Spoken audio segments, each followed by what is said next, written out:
Hello and welcome back to Up the Villa. If you are new around here, make sure you are subscribing, smash the likes, and get involved in the comment section down below. The likes are very important, so if we can try and get over 1,000, that will be highly appreciated from myself. A little bit of housekeeping at the start of this one. PSG are up next. Big game, right? So we've got some really good content. We've got everything you need to know about PSG from a PSG fan who goes to the games. It's an interesting listen. So that will be out tomorrow. We are at Patty Freaks tomorrow as well, recording our match preview. So that will be out on Tuesday. And I would really appreciate, after you've watched this, if you can all go and subscribe to the Villains. It's a little bit of a sort of side project I've been working on, and it's going really well.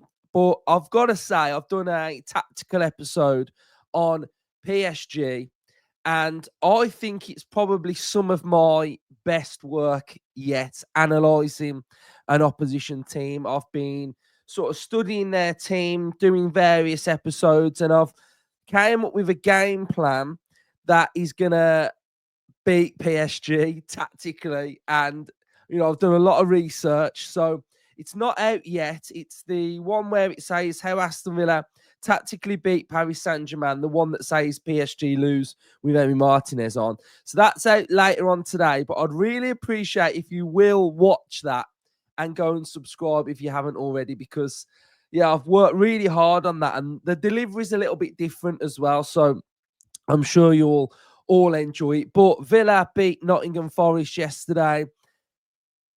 Oh, you saw my fan cam reaction after the game. So tired, so drained, so emotionally charged because of, what was at stake for Aston Villa. It was imperative that we won that game. And being 2-0 up, we don't want to do an old Villa. An old Villa there would have lost 3-2.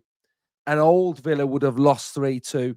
And a Villa from early on in the season would have drew 2-2, because Unai Emery has been speaking about Aston Villa at home and at the start of the season, where we've been drawing a lot of games from really good positions, and he's really wanted to not make that happen. And I was just really pleased that we was able to see the game out. Really, I felt like in the last 7 or 8 minutes, I felt like we did see the game out quite well. We had a flurry of corners, didn't we? So, when you're looking at the table now, it's just absolutely massive. You look at the week that we've had, starting at Preston, it was a week ago, wasn't it? And getting through to the semi-final, and you're looking at such a tough away game at Brighton, a team that are very strong, doing really well. We're able to beat them.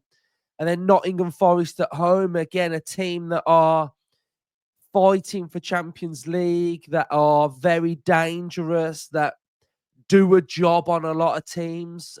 And we were able to win that game, and I was just really buzzing about it. So we're going to analyse the game. We're going to go through it. We're going to have a look at the major talking points, and we're going to see the things that sort of stand out to me. We'll have a look at all of the images from the game, and then we'll sort of have a look at some of the numbers behind it, and we'll have a look at average positions and passing networks. So grab yourself a little drink. It's sunny today, so I don't know, if you watch this in the afternoon, grab yourself a beer or whatever, and just enjoy it, really, because we've got to embrace this now. We've got to find all of the positives and harness your mindset, manifest positive things, because it's not a time now to start just dwelling. We've got to just park this one, move on to, and just be positive and just keep rolling with it, really. So, yeah, just enjoy it, really. So we'll kick it off then with some of the, well, we've got a couple of quotes, a couple of stats, etc. So Aston Villa are now unbeaten in their last 15 home matches in the Premier League. So again, it's Fortress Villa Park, isn't it? We've only lost once in the Premier League, and that was against Arsenal. That was our first home game of the season. So, yeah, fantastic stuff. It is a real fortress, and that's what will be key in the PSG game as well. That Villa Park fortress has got to play its part there. Right, so we'll go through the game then. And we got off to a really good start, and we worked this really well. Yuri Tielemans, great ball into Morgan Rogers. We quickly had the restart with Onana, and we've seen probably some of the images on like Match of the Day of Morata doing his shin pads, and Morgan Rogers is able to just sort of peel off and run into that sort of corridor / channel. But you know, we've got to make sure that when we're looking at this, we're talking about Yuri Tielemans, because the pick out is absolutely fantastic. It's the correct weight. It's got the correct power. It's got everything that's required from this being a real good pick out. And a lot of them, and Rodgers was talking after the game about how he knew that Tielemans could just pick him out. So that was a fantastic ball. You can see here as well, we've got Morata doing his little shin pad check, but you know, this is the Premier League. This is the highest level. If you're going to do that, then unfortunately we're going to do this, put the ball on sort of a plate for Morgan Rogers to run onto, and you're going to have problems. So, you know, we're switched on, we're ready, we're quick, we want to pounce, we want to take our opportunity, and it's a great ball in. But guys, I'm getting Michael Owen vibes here, guys. I'm getting Michael Owen vibes, because this, right now, there's three important things about this goal. There's this one, the touch. Now, to take this down like this and sort of caress it with the outside of your foot, and to just bring it down into your control, is absolutely brilliant. Now, if this is Zidane, this is stuff that Zidane did week in, week out, edge of the foot. But then the next part of it, guys, is he doesn't touch the ball until he finishes it. So this touch, and that enables him to go into the box and bury it. And that is absolutely huge.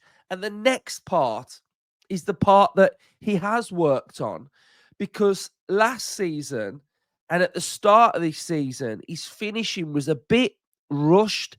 It wasn't clean enough. And it was something that I spoke about with Rodgers, that he'd got to improve. He got to improve his finishing. And this was a great finish under massive pressure, because you do a touch like this, right?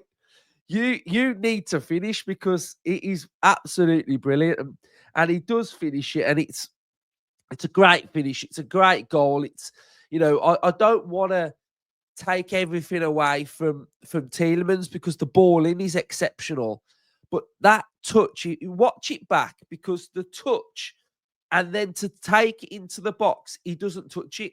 So what I'm trying to say is it's not messy. He's not got to do loads of little touches and taps to get it into the right position. One touch, perfect, run onto it, and he scores. And it's a great goal. And that touch is just, it's a joke. It's an absolute joke. But again, the man that sort of starts the second is the man that starts the first, and it's Yuri Tielemans. And his whole positioning, finding the right pass is brilliant.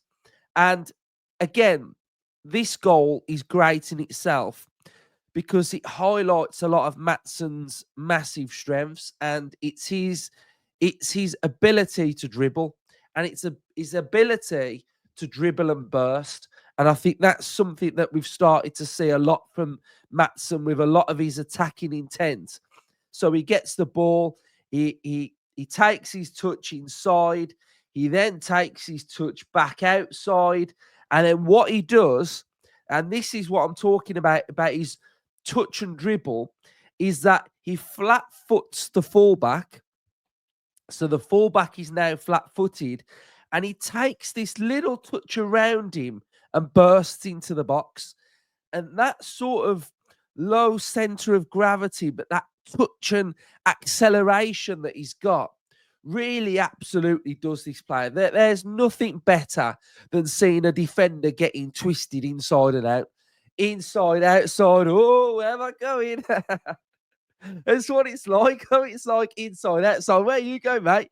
And then he's flat-footed, and then he's away. And then he just puts in this like wonderful ball into the box. But when we're analysing football, guys, there are certain things that happen that are so important off the ball, right? And I'm about to show you. This goal doesn't happen if Morgan Rogers doesn't drag this player over here. And what he does, and it's such a clever run from Rogers, is that he drags this player out of position, because this player was here. Now, if we're talking about, and when we get to this situation where Maatsen dribbles past the player and gets to the ball, if it's more congested, then Forest have got more players back that are able to maybe double up or become like a near post blocker of the cross. But the fact that Rogers drags this player from here all the way to here now opens up all of this space for Maatsen to run an exploit, because this run here and this run from Rogers is exceptional. Absolutely exceptional, because he could just be flat-footed on his feet, waiting and thinking, okay, you know, we might get an attack. I'll come and sort of just make up a front two. But no, he goes there, he opens the space, and it's just so clever. Like, it's a football brain. It's technical. It's being aware. It's being clever and off the ball. This is what I talk about quite a lot. Off the ball, it's so important, and it was brilliant from Rogers. So, you know, all in all, like, we've got so much here that's going on. We've got a great touch and goal from Rogers. We've got a great run from Rogers. We've got the Maatsen dribble. We've got Tielemans bossing it. And then we've got a brilliant finish here from Marlon, who, you know, very clever. Look, he knows, look, his arms up. He wants the ball. He wants to get into that area, and he just makes that run, and the finish that he gets, it's really good. And, you know, it's a very Marlon-esque goal, and I'm just so happy that he's becoming a massive threat for Aston Villa. He looks like he wants it. He's talking after the game about not being in the Champions League squad's not a problem because I'm here for a long time, and that's what I want to be hearing from Marlon, working hard and just doing really, really well for the team. So, you know, we've got 138 seconds between both goals, and that's what Villa can do, isn't it? We're explosive, we're dynamic, we can just blitz teams when we need to as well. And I felt like first half we were doing really well in our sort of press off the ball. We were all sort of engaging and making sure that Sells was having to go long. We were mopping up, positioning, we were aware. Onana was brilliant. He was dictating, he was finding space. We were so dominant. We'd got Garcia, who was really, really good and such a threat. And look, I don't think it was tactical to take Garcia off. I think he must have had a knock, because there was no reason really to take Garcia off. But first half, it was just utter domination. Like, Nottingham Forest just couldn't get anywhere near us. They couldn't live with us. We were just too good for them, and we were just utterly dominant. Now, second half was a different story. Second half, they really put it on us, and they went man for man. And they were in a situation where Champions League, they've got to keep winning. You know, if Forest are going to get Champions League this season, they're going to have to win virtually every single game now, because the gap is shrinking for them, because if Chelsea win their game, I think they're a couple of points behind. Newcastle will be 1 point. City will be a couple. So, teams are starting to rein them in, and they've got to start winning every game. So they're in high pressure situation now, and they went for it, and it was sort of a tactical change where we've got nothing to lose. We've got to just go for it. And they sort of lived on the edge of us being able to have a threat on the counter. And they went man for man. Now, by going man for man, what it generally means is that this is how their shape up looked. So man for man, every player was on a Villa player. So we've got here, here, here, here, here, here, here. So everybody is marking somebody. Now, the problem that we had was that, and I felt like we had, was Martinez's kicking was a bit of a problem, because we kept going long into these areas through here. And by going long, it meant that these two centre halves would win every header. Now, they'd win the header and it'd go to one of these. Then they would be able to turn and find space, and they were winning duels. But this was the biggest area for me that was really annoying from a Villa point of view, was this area, because the kicking was too high. It needed to go into feet more, and it also needed to go into a channel more, I think. I feel like if it was sort of like a flat kick from Martinez into more space, then we would be able to run onto it more rather than just go long to head. How many times did it just go into this little pocket here and they were able to find feet? So we really did have a little bit of a problem. The other problem that I felt like we had, and if I go to the tactical pad, you'll be able to see this, is that when you go man for man, the most important player is the goalkeeper. Now, when we do our goal kicks, what will happen is the goal kicks will start generally from the centre-back. Now, what happens then is that the centre-back kicks the ball, and then this will happen. And the most important player then is the player with the ball, the goalkeeper, because he is always the free man. Now, I just felt like we needed to just play out from the back a little bit more, because that we can play out from teams that do press us, and we do it really well. So, yeah, I think we just needed to be a bit calmer and a bit more clever with what we were doing with the ball, and it just was just a bit of a problem, really. And they did stick it on us, and fair play to them, because they were getting joy from it. Now, the goal came from, I think we were a bit unfortunate here, to be fair. And I think this is a little bit of Forest in a way, in which, and especially from when I was watching the game yesterday, they do get a bit lucky with some of their play. I'm not just gonna be sort of saying like, and I've bigged up Forest all week and said how good they are. So I don't need to sort of keep going on about how good they are. But there are certain moments where they get really lucky. We're camped in our box, and there's a little flick and it just falls to a Forest player, or there's a tackle and a little bit of a rebound and a ricochet, and it'll fall to a Forest player and they can break. And you look at this goal here that we conceded, and I think we defensively set okay. And there's two players in here. We've got Anderson and we've got Jota. And Anderson is the one that completely miskicks the ball, and it falls to Jota, and Jota finishes it. And it's a really good finish. But do you know what I'm saying? Like, Anderson's completely miskicked it, and it's fell to Jota. Like, that's quite lucky. That's quite lucky that it's fell like that. And they did have opportunities. I'm not taking anything away from them, but I've got another one here. Like, The balls fell into central midfield.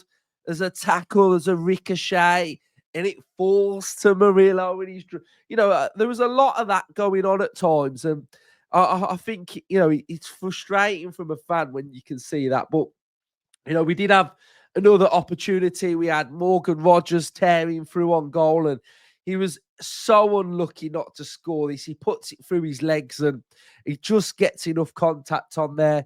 We've got Rashford driving through on goal as well. I backed him here, the little dink, but it just didn't quite come off. And then we've got Aston Villa's passing network, but you can see again, it's intricate, it's dynamic, there's triangles. I really like this from this season, the awareness and the ability for both players to be quite press resistant as well, and to be able to sort of be on the same line and to press and engage further up the pitch as well. And, we've got width. Garcia, I really liked his performance. And, yeah, I thought it's a really good network from Villa. We've got the Forest one, which we've said before. He's very central, very narrow. They were very direct in putting it on us against us. And, we've got some more stats here. So Premier League players in all comps, 25, Watkins 12, Rogers 12. We've got Asensio that's not far away. So we've got 2 players here that are doing some really good stuff. We've got another one here in Yuri Tielemans, who's got 51 chances created. He's doing so well for Aston Villa this season. Yeah, I'm absolutely loving Tielemans. I thought he was probably our best player, really. So dominant, so aware. Just an engine, an absolute engine to our team, and he was great. And I think what we've got to say as well is we made 8 changes for this game. 8 changes, and we still won. So, you could say that could have really sort of disjointed us a little bit, but it didn't. They all stepped up when needed. And, if we have a look at the momentum bar, to be fair, second half,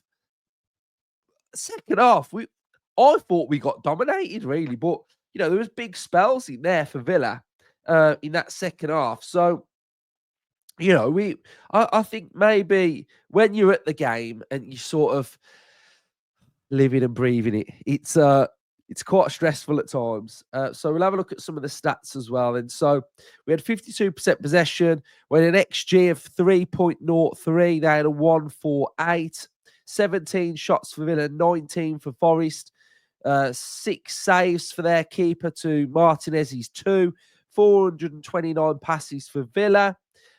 Duels are important. So I think we won our duels well, but the aerials. So, when I was talking about the aerials when they went man for man, they were just too dominant. And that was something that I thought was a problem. So we've got crosses, 23% accuracy for Villa.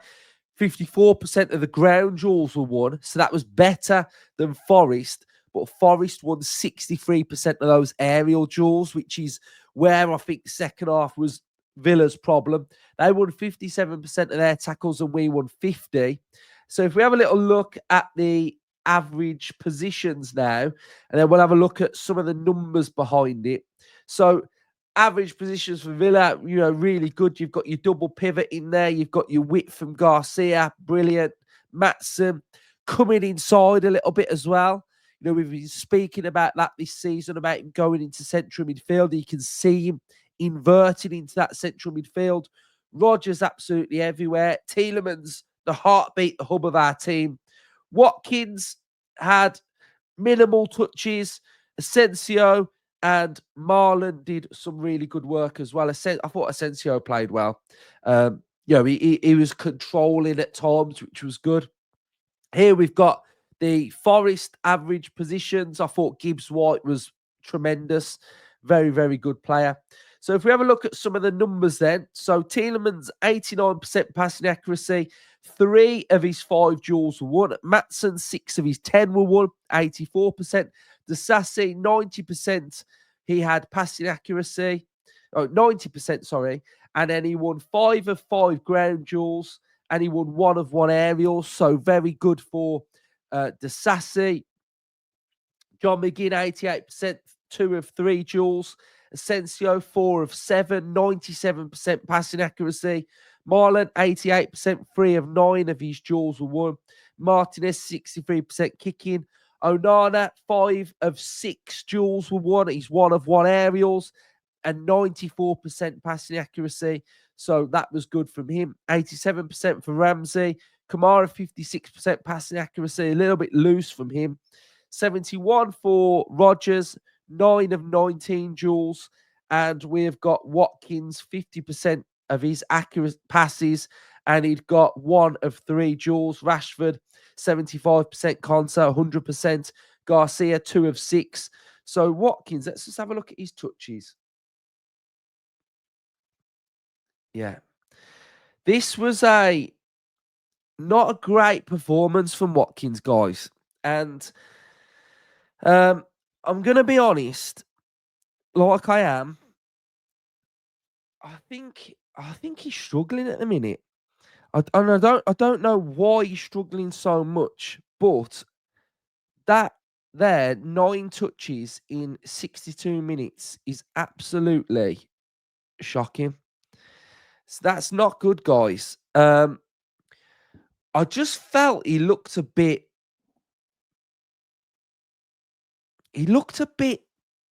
within himself. Now, we've heard that he's got this knock and that he's been playing with this knock since the Euro. So I don't know how he's feeling about his body at the minute. And I don't know whether he trust his body? Does he think he can get through it? I don't know. But I need to see more from the striker leading the line in that game.